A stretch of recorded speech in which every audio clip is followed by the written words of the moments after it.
നമസ്കാരം, ന്യൂസ് ടൈമിലേക്ക് സ്വാഗതം. പ്രധാന വാർത്തകൾ. ന്യൂസ് ടൈം നിങ്ങൾക്കായി അവതരിപ്പിക്കുന്നത് ലുലു മണി ആപ്പ് കയ്യിലുണ്ടെങ്കിൽ എപ്പോൾ ആവശ്യം അപ്പോൾ പണം. Download Lulu money app.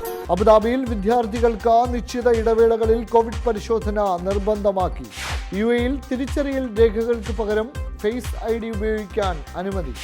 NMC group സ്ഥാപകൻ BR ഷെട്ടിയടക്കം 6 ഉന്നതരുടെ സ്വത്തുക്കൾ മരവിപ്പിക്കാൻ കോടതി വിധി. യുഎഇയിൽ നിന്ന് 3123 പേർക്ക് കൂടി കോവിഡ്, 13 മരണം. അജ്മാനിലെ സർക്കാർ കാര്യാലയങ്ങളിൽ പ്രവേശിക്കാൻ നെഗറ്റീവ് PCR ഫലം നിർബന്ധമാക്കി. ന്യൂസ് ടൈം നിങ്ങൾക്കായി അവതരിപ്പിക്കുന്നത് ലുലു മണി ആപ്പ് കയ്യിലുണ്ടെങ്കിൽ എപ്പോൾ ആവശ്യം അപ്പോൾ പണം. Download Lulu money app. വിശദമായ വാർത്തകളിലേക്ക്. വിദ്യാർത്ഥികൾ നിശ്ചിത ഇടവേളകളിൽ കോവിഡ് PCR ടെസ്റ്റ് നടത്തണമെന്ന് അബുദാബി വിദ്യാഭ്യാസ വിജ്ഞാന വകുപ്പ് ഉത്തരവിറക്കി. കോവിഡ് മാനദണ്ഡങ്ങൾ കർശനമായി പാലിക്കുന്നുണ്ടെന്ന് ഉറപ്പുവരുത്തുന്നതിനായി പരിശോധനകൾ ശക്തമാക്കുമെന്നും അറിയിച്ചു. അബുദാബിയിൽ സ്കൂളുകൾ തുറന്ന് പ്രവർത്തനം ആരംഭിച്ചതോടെയാണ് പുതിയ നിർദ്ദേശം പുറപ്പെടുവിച്ചിരിക്കുന്നത്. സ്കൂളുകളിൽ എത്തും മുൻപ് വിദ്യാർത്ഥികൾ PCR പരിശോധന നടത്തി നെഗറ്റീവ് ഫലം ഹാജരാക്കണം. പിന്നീട് അടക്ക് നിശ്ചയിക്കുന്ന ഇടവേളകളിൽ വീണ്ടും കോവിഡ് പരിശോധന നടത്തണമെന്നാണ് പുതിയ നിർദ്ദേശം. വിദ്യാർത്ഥികൾക്ക് സൗജന്യ പരിശോധന നടത്തുന്നതിന് സ്കൂളുകളിൽ സൗകര്യമൊരുക്കുമെന്നും അടക്ക് അധികൃതർ അറിയിച്ചു. അധ്യാപകരും സ്കൂൾ ജീവനക്കാരും എല്ലാ 2 ആഴ്ച കൂടുമ്പോൾ പരിശോധന നടത്തണമെന്നാണ് നിർദ്ദേശം നൽകിയിരിക്കുന്നത്. കോവിഡ് മാനദണ്ഡങ്ങൾ കർശനമായി പാലിക്കുന്നുണ്ടെന്ന് ഉറപ്പുവരുത്തുന്നതിനായി ഈ ആഴ്ച 220 പരിശോധനകൾ നടത്തുമെന്നും അടക്ക് അധികൃതർ അറിയിച്ചു. അബുദാബി 24/7. യുഎഇയിൽ വ്യക്തികളെ തിരിച്ചറിയാൻ ഫേസ് ID ഉപയോഗിക്കുന്നതിന് UAE മന്ത്രിസഭയുടെ അംഗീകാരം. തിരിച്ചറിയൽ നടപടികൾക്കായി നിരവധി രേഖകൾ സമർപ്പിക്കേണ്ടി വരുന്നത് ഒഴിവാക്കാനാണ് UAE ഫേസ് ID പരീക്ഷിക്കുന്നത്. UAE വൈസ് പ്രസിഡന്റും പ്രധാനമന്ത്രിയും ദുബായ് ഭരണാധികാരിയുമായ Sheikh Mohammed bin Rashid Al മക്ദൂമിന്റെ അധ്യക്ഷതയിൽ ചേർന്ന മന്ത്രിസഭാ യോഗത്തിലാണ് ഇതു സംബന്ധിച്ച തീരുമാനമുണ്ടായത്. ആദ്യഘട്ടത്തിൽ സ്വകാര്യ മേഖലയിൽ പരീക്ഷിച്ച് വിജയകരമാണെങ്കിൽ മറ്റു മേഖലയിലേക്ക് ഇത് വ്യാപിപ്പിക്കാനാണ് പദ്ധതി. ഈ സാങ്കേതിക വിദ്യ പരീക്ഷിക്കുന്നതിന് ആഭ്യന്തര മന്ത്രാലയമാണ് നേതൃത്വം നൽകുക. ഇത്തിഹാദ് റെയിൽവേ ബോർഡും മന്ത്രിസഭ പുനഃസംഘടിപ്പിച്ചു. വിദൂര വാർത്താവിനിമയ നടപടികൾക്ക് മേൽനോട്ടം വഹിക്കാൻ പുതിയ സംഘത്തിനും രൂപം നൽകി. ഭാവിയിലെ സർക്കാർ ജോലികൾ തികച്ചും വ്യത്യസ്തമായിരിക്കുമെന്നും ഷെയ്ഖ് മുഹമ്മദ് പറഞ്ഞു. അബുദാബി 24/7. 2020 ദുബായ് വിമാനത്താവളത്തിലൂടെ യാത്ര ചെയ്തവരുടെ എണ്ണത്തിൽ 70% കുറവ് വന്നതായി ദുബായ് എയർപോർട്ട് അറിയിച്ചു. യാത്രക്കാരിൽ ബഹുഭൂരിപക്ഷവും ഇന്ത്യൻ നഗരങ്ങളിലേക്കായിരുന്നു എന്നും കണക്കുകൾ സൂചിപ്പിക്കുന്നു. കോവിഡ് രോഗബാധ വ്യോമഗതാഗത മേഖലയിൽ കനത്ത ആഘാതം സൃഷ്ടിച്ച 2020 ദുബായ് വിമാനത്താവളം വഴി യാത്ര ചെയ്തവരുടെ എണ്ണത്തിൽ 70% കുറവാണ് രേഖപ്പെടുത്തിയത്. 2019 86.4 ദശലക്ഷം യാത്രക്കാർ കടന്നുപോയ വിമാനത്താവളത്തിൽ 2020 25.9 ദശലക്ഷം യാത്രക്കാർ മാത്രമാണ് എത്തിയത്. 2019 ലോകത്തെ ഏറ്റവും അധികം തിരക്കുള്ള വിമാനത്താവളങ്ങളിൽ 4ാം സ്ഥാനമായിരുന്നു ദുബായ്ക്കുണ്ടായിരുന്നത്. പ്രതിസന്ധി കാലഘട്ടത്തിലും ഏറ്റവുമധികം യാത്രക്കാർ എത്തിയത് ഇന്ത്യൻ നഗരങ്ങളിലേക്ക് യാത്ര നടത്തുന്നതിനായിരുന്നു. 4.3 ദശലക്ഷം പേരാണ് ഇന്ത്യൻ സെക്ടറിൽ യാത്ര നടത്തിയത്. 1.89 ദശലക്ഷം പേർ യാത്ര നടത്തിയ ബ്രിട്ടനാണ് 2ാം സ്ഥാനത്തുള്ളത്. 1,83,993 വിമാന സർവീസുകളാണ് 2020 നടന്നത്. 2019 ഉണ്ടായിരുന്നതിനേക്കാൾ 51% കുറവാണ് ഇത്. കോവിഡ് പ്രതിസന്ധികൾ മാറുന്നതോടെ കുറഞ്ഞ സമയത്തിനുള്ളിൽ ദുബായ് വിമാനത്താവളം പഴയ പ്രതാപത്തിലേക്ക് മടങ്ങിവരുമെന്നാണ് അധികൃതർ പ്രതീക്ഷ പ്രകടിപ്പിക്കുന്നത്. അബുദാബി 24/7. അജ്മാനിലെ സർക്കാർ കാര്യാലയങ്ങളിൽ പ്രവേശിക്കാൻ നെഗറ്റീവ് PCR ഫലം നിർബന്ധമാക്കി. അജ്മാൻ ട്രാൻസ്പോർട്ട് അതോറിറ്റി പുറപ്പെടുവിച്ച പുതിയ മാർഗനിർദ്ദേശങ്ങൾ അനുസരിച്ച് സ്പീഡ് വെഹിക്കിൾ ടെസ്റ്റിംഗ് സെന്ററുകളിലെ കസ്റ്റമർ ഹാപ്പിനെസ് ഹാളിലേക്ക് നെഗറ്റീവ് PCR പരിശോധനാ ഫലം ഉള്ളവർക്ക് മാത്രമേ പ്രവേശിക്കാൻ കഴിയുള്ളൂ. അജ്മാൻ താമസ കുടിയേറ്റ വകുപ്പ് കേന്ദ്രത്തിലേക്ക് പ്രവേശിക്കാനും പരിശോധനാ ഫലം നിർബന്ധമാണ്. 72 മണിക്കൂറിനുള്ളിൽ നടത്തിയ പരിശോധനാ ഫലമാണ് കാണിക്കേണ്ടത്. പ്രവേശന സമയത്ത് സുരക്ഷാ ഉദ്യോഗസ്ഥർക്ക് വാക്സിനേഷൻ ചെയ്ത കാർഡോ കോവിഡ് പരിശോധനാ ഫലങ്ങളോ കൈമാറുകയും വേണം. COVID-19 വ്യാപനം പരിമിതപ്പെടുത്തുന്നതിന് നിർബന്ധിത മുൻകരുതൽ നടപടികൾ പാലിക്കാത്തതിനാൽ ദുബായ് എക്കോണമി പുതുതായി ദുബായിലെ 8 സ്ഥാപനങ്ങൾക്ക് പിഴ ചുമത്തി. കോവിഡ് നിയമലംഘനം കണ്ടെത്തിയാൽ ദുബായ് കൺസ്യൂമർ ആപ്പ് വഴി റിപ്പോർട്ട് ചെയ്യാൻ അതോറിറ്റി പൊതുജനങ്ങളോട് ആവശ്യപ്പെട്ടു. ദുബായ് അബുദാബി ഷെയ്ഖ് സായിദ് റോഡിൽ വിശാലമായ സൗകര്യങ്ങളോടെ ഇനോക് പുതിയ പെട്രോൾ സ്റ്റേഷൻ പ്രവർത്തനം ആരംഭിച്ചു. ഇലക്ട്രിക് കാറുകൾക്ക് ചാർജിംഗ് സൗകര്യമടക്കമുള്ള നിരവധി പ്രത്യേകതകൾ നിറഞ്ഞതാണ് പുതിയ സ്റ്റേഷൻ. ദുബായിൽ നിന്നും അബുദാബിയിലേക്കുള്ള ഹൈവേയിൽ ഇന്റർചേഞ്ച് 11-നടുത്താണ് പുതിയ സ്റ്റേഷൻ തുറന്നിരിക്കുന്നത്. 20 ഫ്യുവൽ ഡിസ്പെൻസറുകളും ഇലക്ട്രിക് വാഹനങ്ങൾക്കുള്ള ചാർജിംഗ് സ്റ്റേഷനുമടക്കം 75,000 ചതുരശ്രയടി വിസ്താരത്തിൽ തയ്യാറാക്കിയിരിക്കുന്ന കേന്ദ്രത്തിൽ മിനി ഹൈപ്പർ മാർക്കറ്റ്, പ്രാർത്ഥനാ മുറികൾ, അന്താരാഷ്ട്ര ഭക്ഷണ ബ്രാൻഡുകൾ ഉൾപ്പെടെയുള്ള വിശാലമായ ഫുഡ് കോർട്ട്, ട്രക്കുകൾക്കായുള്ള പാർക്കിംഗ് ഏരിയ എന്നിവ ഒരുക്കിയിട്ടുണ്ടെന്ന് ഇനോക്സ് സിഇഒ സെയ്ഫ് ഹുമൈദ് അൽ ഫലാസി അറിയിച്ചു. ഇവിടെ സ്ഥാപിച്ചിരിക്കുന്ന പുതിയ തലമുറയിൽപ്പെട്ട ഫയൽ ഡിസ്പെൻസർ ഉപയോഗിച്ച് വാഹനത്തിന്റെ ഇരുവശങ്ങളിലും സൗകര്യപ്രദമായ ഇന്ധനം നിറയ്ക്കാമെന്നും തീപിടുത്തത്തിനുള്ള സാധ്യത ഏറ്റവും കുറയ്ക്കുന്നതിനുള്ള സാങ്കേതിക വിദ്യയാണ് ഉപയോഗിച്ചിരിക്കുന്നതെന്നും അൽ ഫലാസി വിശദീകരിച്ചു. ഇന്ധനം നിറയ്ക്കുമ്പോഴും സാധനങ്ങൾ വാങ്ങുമ്പോഴും യെസ് എന്ന റിവാർഡ് പ്രോഗ്രാം ഉപയോഗിച്ച് പോയിന്റുകൾ കരസ്ഥമാക്കാനും സാധിക്കും. അബുദാബി 24/7. സാമ്പത്തിക ക്രമക്കേടുകളെ തുടർന്ന് കോടതി വ്യവഹാരത്തിൽപ്പെട്ട NMC ഗ്രൂപ്പ് സ്ഥാപകൻ BR ഷെട്ടി, CEO പ്രശാന്ത് മാങ്ങാട് എന്നിവരടക്കം മാനേജ്മെന്റിലെ ഉയർന്ന സ്ഥാനങ്ങളിൽ ഇരുന്ന വ്യക്തികളുടെ സ്വത്തുക്കൾ മരവിപ്പിക്കാൻ കോടതി വിധി. അബുദാബി കൊമേഴ്ഷ്യൽ ബാങ്കിന്റെ പരാതിയിൽ ബ്രിട്ടീഷ് കോടതിയാണ് വിധി പുറപ്പെടുവിച്ചിരിക്കുന്നത്. ആഗോള വ്യാപകമായി NMC ഉന്നതർക്കുള്ള സ്വത്തുക്കൾ മരവിപ്പിക്കാനാണ് കോടതി ആവശ്യപ്പെട്ടിരിക്കുന്നത്. വൻപിച്ച സാമ്പത്തിക ക്രമക്കേടുകൾ കണ്ടെത്തിയതിനെ തുടർന്ന് കഴിഞ്ഞ വർഷം മുതൽ NMC ഗ്രൂപ്പ് അഡ്മിനിസ്ട്രേറ്ററുടെ ഭരണത്തിന് കീഴിലാണ്. ADCB അടക്കം 80ഓളം ബാങ്കിംഗ് സ്ഥാപനങ്ങളിൽ നിന്നും കടമെടുത്ത $400 കോടി വെളിപ്പെടുത്താത്ത കടബാധ്യതയാണ് കമ്പനിയെ കുടുക്കിയത്. ADCB ബാങ്കിൽ നിന്നും എടുത്ത $100 കോടി വായ്പയാണ് ഇതിൽ ഏറ്റവും വലിയ കടബാധ്യത. ഗ്രൂപ്പ് സ്ഥാപകനായ BR ഷെട്ടി ഉൾപ്പെടെ 6 ഉന്നതർക്ക് ലോകത്തിന്റെ വിവിധ ഭാഗങ്ങളിലുള്ള സ്വത്തുക്കൾ കൈമറിഞ്ഞു പോകാതെ മരവിപ്പിക്കണമെന്നാണ് ബ്രിട്ടീഷ് കോടതി ഉത്തരവിട്ടത്. സാമ്പത്തിക ക്രമക്കേടുകളിൽ ഉന്നതർക്കുള്ള പങ്ക് സംബന്ധിച്ച് NMCയുടെ നിലവിലുള്ള CEO മൈക്കിൾ ഡേവിസ് നൽകിയ സാക്ഷിമൊഴിയുടെ അടിസ്ഥാനത്തിൽ കൂടിയാണ് വിധി പ്രസ്താവം ഉണ്ടായിരിക്കുന്നത്. അബുദാബി 24/7. UAE-യിൽ നിന്ന് 3123 പേർക്ക് കൂടി COVID-19 രേഖപ്പെടുത്തിയതായി ആരോഗ്യ മന്ത്രാലയം അറിയിച്ചു. ഇന്ന് 13 മരണമാണ് റിപ്പോർട്ട് ചെയ്തത്. 4892 പേർ കൂടി ഇന്ന് രോഗമുക്തി നേടിയതായും മന്ത്രാലയം അറിയിച്ചു. ഇതുവരെ രാജ്യത്ത് COVID-19 തുടർന്ന് ആകെ 1027 പേരാണ് മരിച്ചത്. UAE-യിൽ നിലവിൽ 14,137 സജീവ കോവിഡ് കേസുകളാണ് ഉള്ളത്. കോവിഡ് ബാധയെ തുടർന്ന് അലൈൻ ആശുപത്രിയിൽ ചികിത്സയിൽ കഴിഞ്ഞിരുന്ന മലയാളി മരിച്ചു. തിരുവനന്തപുരം വട്ടിയൂർക്കാവ് കോയിക്കൽ മൈലത്തുംമേലെ G കൈലാസനാഥാണ് മരിച്ചത്. 35 വയസ്സായിരുന്നു.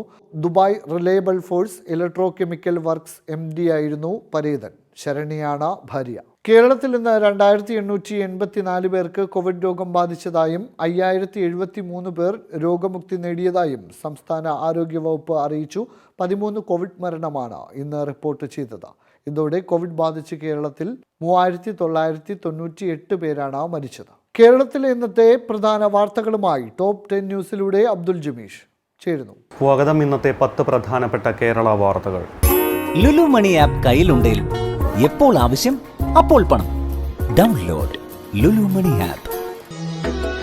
Adamantine Ayurveda, a new division with old traditions.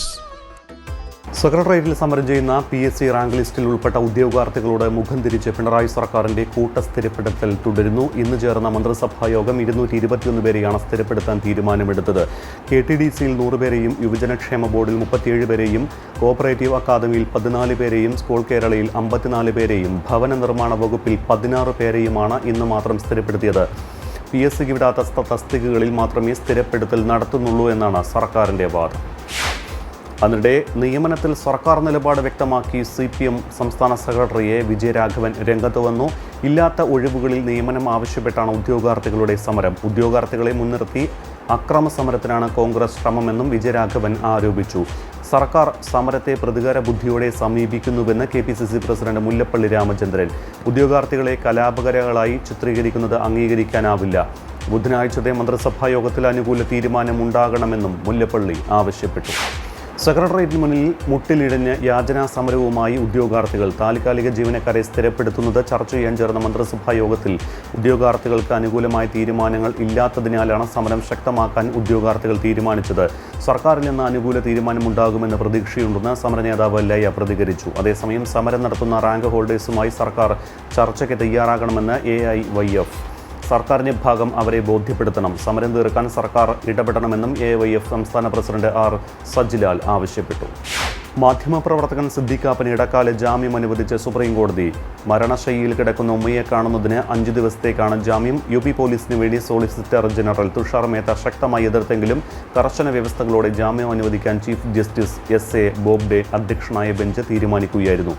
ഉമ്മയെ കാണുന്നതിന് വേണ്ടി മാത്രമായിരിക്കും കുടുംബാംഗങ്ങൾ, ഉമ്മയുടെ ഡോക്ടർമാർ എന്നിവരൊഴികെ മറ്റാരുമായി കൂടിക്കാഴ്ച പാടില്ല.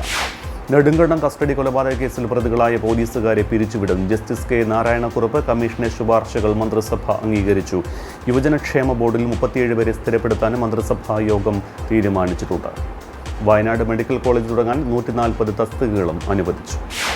മാണി സി കാപ്പന്റെ പുതിയ പാർട്ടി പ്രഖ്യാപനം 22-ന് ശേഷമുണ്ടാകും. കാപ്പന്റെ പാർട്ടിയെ ഘടകകക്ഷിയാക്കുന്ന കാര്യത്തിൽ UDF വൈകാതെ തീരുമാനമെടുക്കുമെന്ന് പ്രതിപക്ഷ നേതാവ് രമേശ് ചെന്നിത്തല വ്യക്തമാക്കി. അതേസമയം പാർട്ടി വിരുദ്ധ പ്രവർത്തനത്തിന് മാണി സി കാപ്പനെ NCPയിൽ നിന്ന് ഔദ്യോഗികമായി പുറത്താക്കി. പാലായിലെ ശക്തി പ്രകടനം, UDF കേന്ദ്രങ്ങളിൽ ഉണ്ടാക്കിയ മതിപ്പ് ഇവയെല്ലാം മുതലാക്കി വേഗത്തിൽ മുന്നണിയിൽ കടക്കാനുള്ള നീക്കത്തിലാണ് മാണി സി കാപ്പനും കൂട്ടരും നടത്തുന്നത്. സംസ്ഥാനത്തെ BJPയുടെ വളർച്ചയിലെ വേഗത കുറവിൽ പ്രധാനമന്ത്രിക്ക് അതൃപ്തി. കഴിഞ്ഞ 15 വർഷമായി താൻ കേരളത്തിൽ എത്തുന്നുണ്ടെന്നും ഇതിനിടയിൽ എന്ത് മാറ്റമാണ് ഇവിടെ ഉണ്ടായതെന്നും കോർ കമ്മിറ്റി യോഗത്തിൽ മോദി സംസ്ഥാന നേതാക്കളോട് ആരാഞ്ഞു. തെരഞ്ഞെടുപ്പ് ജയിക്കുന്നതിനാകണം പ്രവർത്തനമെന്നും വോട്ട് ശതമാനം വർദ്ധിപ്പിക്കുക മാത്രമാകരുത് ലക്ഷ്യമെന്നും പ്രധാനമന്ത്രി പ്രവർത്തകരോട് പറഞ്ഞു. കോൺഗ്രസിന്റെ ഐശ്വര്യ കേരള യാത്രയിൽ പ്രതിപക്ഷ നേതാവ് രമേശ് ചെന്നിത്തലയുമായി വേദി പങ്കിട്ട മേജർ രവിയെ അനുനയിപ്പിക്കാനുള്ള ശ്രമവുമായി BJP നേതാക്കൾ. PK കൃഷ്ണദാസും N രാധാകൃഷ്ണനും മേജർ രവിയെ നേരിൽ കണ്ടതായാണ് വിവരം. RSS നേതാക്കളും ഇതിനകം മേജർ രവിയുമായി ബന്ധപ്പെട്ടിട്ടുണ്ട്. പാർട്ടിയിൽ നേരിട്ട അവഗണനയുടെ അതൃപ്തി അദ്ദേഹം അറിയിച്ചു. അതേസമയം കൂടിക്കാഴ്ച സംബന്ധിച്ച വിവരങ്ങൾ വെളിപ്പെടുത്താൻ BJP നേതാക്കൾ തയ്യാറായില്ല. മല്ലേരി ശ്രീധരൻ നായർ ഉൾപ്പെട്ട സോളാർ കേസിൽ വഴിത്തിരിവാകുന്ന ഇടപെടലുമായി കേരള ഹൈക്കോടതി. ഈ കേസിൽ സ്പെഷ്യൽ പ്രോസിക്യൂട്ടർ വേണ്ടെന്ന മുൻ സർക്കാർ ഉത്തരവ് ഹൈക്കോടതി റദ്ദാക്കി. മുഖ്യമന്ത്രിയായിരുന്ന ഉമ്മൻചാണ്ടിയെ പ്രതിരോധത്തിലാക്കിയത് കോന്നിയിൽ വ്യവസായിയായിരുന്ന മല്ലേരി ശ്രീധരൻ നായരുടെ മൊഴിയായിരുന്നു. കേരളത്തിന് 2020 ലോകകപ്പ് വേദി നഷ്ടമായേക്കും. കാര്യവട്ടം സ്പോർട്സ് ഹബ് സ്റ്റേഡിയം പരിപാലനത്തിൽ നിന്ന് KCA പിന്മാറിയതോടെ കാര്യവട്ടത്തെ ഇന്ത്യ ആതിഥേയത്വം വഹിക്കുന്ന ലോകകപ്പിനായി പരിഗണിക്കില്ല. സ്റ്റേഡിയം അധികൃതർ ക്രിക്കറ്റ് ഇതര പരിപാടികൾ നൽകി മൈതാനം നശിപ്പിക്കുന്നുവെന്നാണ് KCAയുടെ വിലയിരുത്തൽ. കാര്യവട്ടത്ത് നടത്താനിരുന്ന വനിതാ ക്രിക്കറ്റ് പരമ്പരയും റദ്ദാക്കാനാണ് സാധ്യത. ഇതൊക്കെയാണ് പ്രധാനപ്പെട്ട വാർത്തകൾ.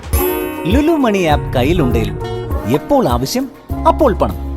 Download Lulu money app. Adamantine Ayurveda, a new division with old traditions. UAE ഇന്നത്തെ കാലാവസ്ഥ പരിശോധിക്കാം. Weather updates brought you by Redex Media Event Management Abu Dhabi.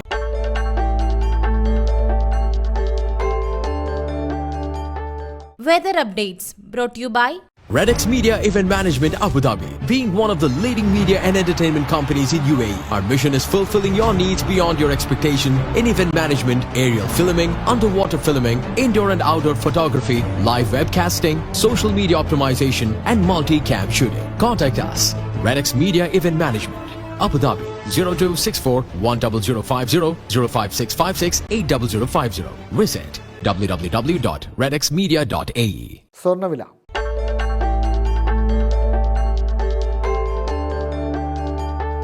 വിനിമയ നിരക്കുകൾ.